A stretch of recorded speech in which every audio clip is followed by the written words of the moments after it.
তো যেটা বলতেছিলাম, হ্যাঁ, আপনাদেরকে আগে বলি এই আইডিয়া নিয়ে গবেষণা করা শুরু করছি কবে থেকে। আমি আমার লাইফে 2বার এক্সামে ফেল করছিলাম। একবার ভার্সিটিতে ম্যাথে, যেটা নিয়ে আমি একটা ভিডিও অলরেডি বানায় ফেলছি, আর এর আগে যে আরেকটা ফেল করছিলাম, বাইরে ভাই, ওইটা একটা কাহিনী। সো কলেজ, হ্যাঁ, কলেজ ওয়াজ টাফ, রাইট? আমাদের টাইমে এত মোটা মোটা বই পড়া লাগতো সায়েন্সের সাবজেক্টের জন্য। আমি জানি না মৃদুল এত মোটা বলার টাইমে অ্যানিমেশন করে দেখাইছে কিনা কত মোটা। স্টুডেন্ট একটা কাজ কর না, কোনো একটা মোটা কিছু একটা ছবি বসায় দেন না। Thank you.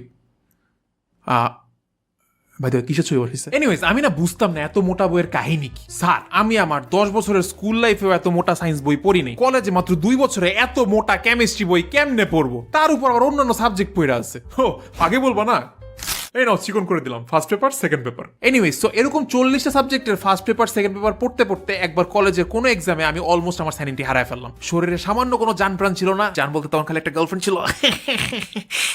ওকে, এমন তো অবস্থায় তখন আমি দেখতে পারি, ও ওয়াও, আমার এখনো আরো একটা এক্সাম বাকি আছে, কেমিস্ট্রি সেকেন্ড পেপার, জৈব যৌগ। ইয়া, আই এম আউট। আমি ডিসাইড করলাম আমি পড়াশোনা করবো না। ছুটিও নাই যে জৈব যৌগের মতো জিনিস আমি মুখস্থ করবো, অ্যাজ ইফ আমি মুখস্থ করতে পারতাম। হ্যালো আসিফ, আমি আর পড়াশোনা করতে পারবো না। এতদিন বহুত পড়াশোনা করছি, কালকে তুই আমাকে খাতা দেখাবি। তুই তো এমনি তো আমার খাতা দেখেই লেখোস। Good point. এনিওয়েজ, কালকে দেখাবি। As far as I remember, exam হলে 2 ভাগে এক্সাম হইতো। একটা হচ্ছে রিটেন 60 মার্কসের, আর একটা হচ্ছে এমসিকিউ 40 মার্কসের। এখন রিটেন এক্সামে তো ধানাই পানাই করে বহুত কিছুই লিখে দেওয়া যায়। ওহো, এই মশাটা তো অনেক ডিস্টার্ব করছে। আহা আসিফ, তোমার খাতার উপর বসে পড়েছে দেখা যায়।